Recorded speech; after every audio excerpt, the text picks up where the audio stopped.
Švytėjimas. Nauji metai prasidėjo netikėtų susitikimu. Sėdėjau skaitykloje prie didelio apvalaus stalo ir varčiau žurnalą, laukdama, kol atneš užsakymą. Už nugaros išgirdau tylų šnabždesį.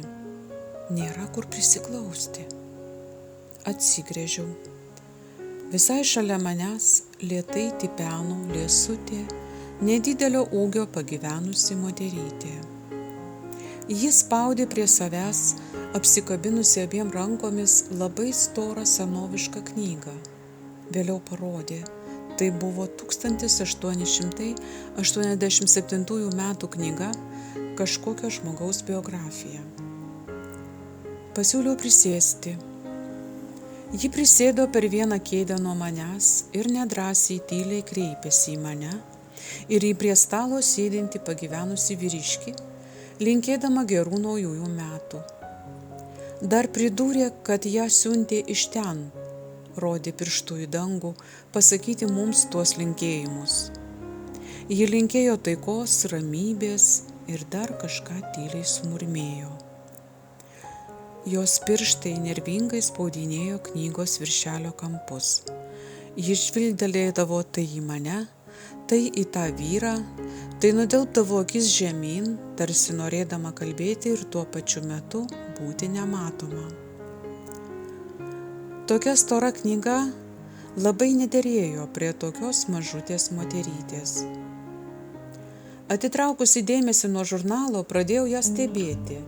Jos liesas rankas, amžiaus išvagotą veidą, juodais ratilais akis, tuo pačiu stebėjau ir vyrą.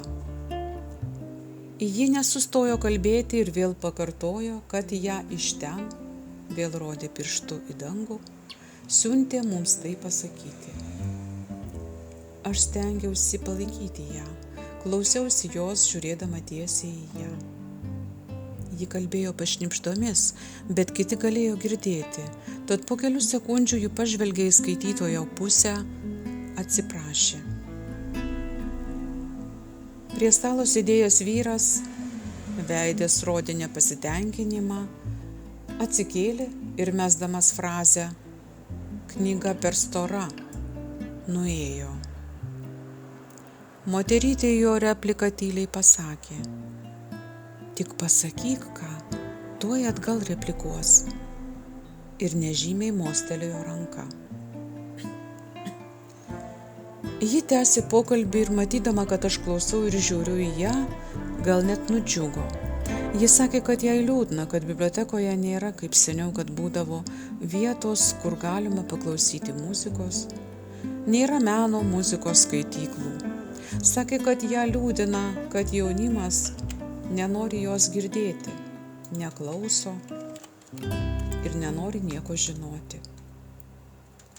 Paklausė mano vardo, o kai atsakiau, ji pradėjo pasakoti, kad jai patinka ankstyvas rytas, kai saulė tik pradeda kilti.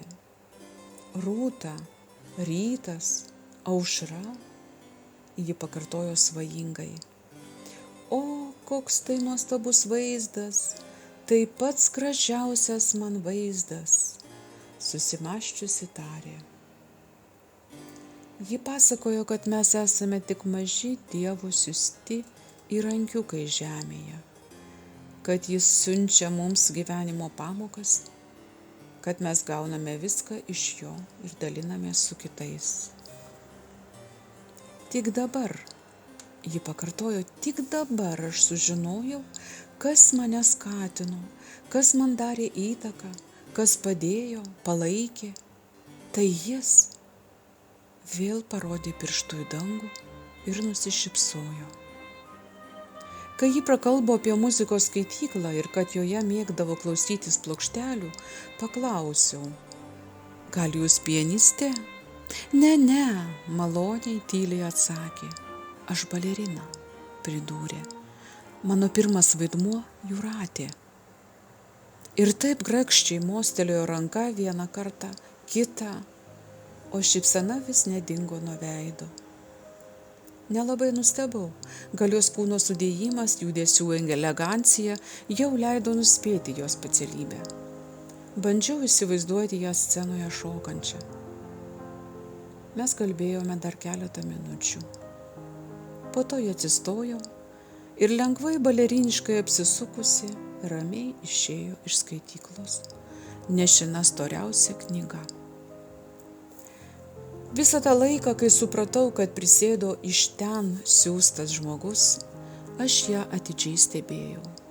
Stengiausi sukurti aplinką, kurioje yra klausytojas, kuriam labai svarbu ją girdėti, kuriam būtina išklausyti jos praeities prisiminimus, pajausti jos dabartinę nuotaiką ir suteikti jai pakylėjimą. Norėjosi parodyti jai save pačią, pasakyti apie joje spinduliuojančią šviesą ir tai, kiek daug tos šviesos joje yra ir kaip jis sklinda nuo jos. Parodyti joje sukauptą tą dievišką švytėjimą, likusį iš jaunystės, iš tų dienų, kai ji šoko, o gal ir šiuo metu dar vis kuriama, kaupiama. Ji juos spinduliavo. Ji pati yra šviesa, žibėjimas, tas aristokratiškų, pagarbių, malonių, mandagių manierų įsikūnijimas. Žodį įsikūnijimas ji minėjo pasakodama apie Dievo jai siųstą talentą šokiu išreikšti save. Ramiai, tyliai, su gilia pagarba kalbėjau, kad mes turime priimti aplinką tokią, kokia ji yra. Viską turime savyje ir tai, ką turime, yra mūsų turtas. Mes juo dalinamės, lygiai kaip ir jis savo šiluma, paslaugumu, solidumu ir išdidumu. Ji palingavo galvą, tyliai klausė ir galbūt pritarė. Jaučiau, kad ji šiek tiek buvo pakylėta mano žodžių apie tas dienas, kai gyveno šokiu, kai jos dvasia visa jėga skleidėsi, spinduliavo. Jos akys šypsojosi, veidas įgavo anų palaimingų dienų spindesį. 2020 sausio 2 diena.